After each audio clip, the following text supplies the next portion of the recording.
Brendan, first of all, can you give us your reaction to the events of yesterday? Well, I suppose, like probably the rest of the country, I was very happy for the families and the survivors and all those people that have supported the groups for the last 23 years. And obviously shocked as well that some of the findings within the report. But the most important people in all of this are like I say, the families that have suffered for this period of time. Been incredible what they've had to go through. And I remember I was a 16-year-old boy in Northern Ireland at the time, and a couple of months later I've left to come to England.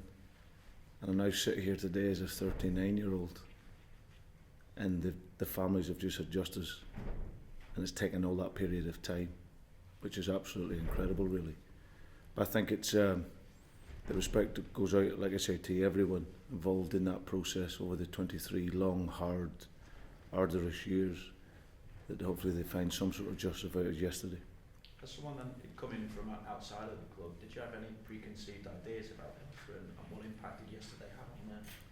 Well, there's no doubt the propaganda at the time. I suppose if you were outside of Liverpool as a city and of the people, there were certainly seeds that were planted throughout the country and the world. And like I said, it's the people who've suffered over all the years have had to contend with that and to fight against that sort of relentlessness of that campaign at the time. But certainly for me now, having come into the city and been around the people, and obviously being at the vigil last night, was, this is a city that really you take to your heart straight away because of the people and their honesty and their love of life and the support that they give you. So certainly from moving to here, there's certainly never been any qualms about any sort of justification in anything. But the support has to be with the people. And I've met with Margaret and Jenny since I've been here, and I've had a sort of shortened version of what they've been through, and it's been remarkable, really, all the families. What then do you think the Hillsborough Independent Panel's report has done for the standing, not just of the families, but of the fans of Liverpool Football Club and the club itself? For me, it's even bigger than that. It's for life. I think it's morally and socially. You now look at decisions that are made against people. I think that the inspiring effect that it's had, certainly on me alone, but certainly for the football club, is that you fight.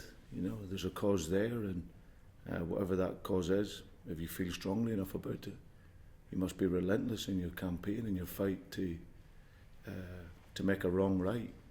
And these people have done that. Like as I said, they've suffered what they've been through. None of us could ever begin to imagine.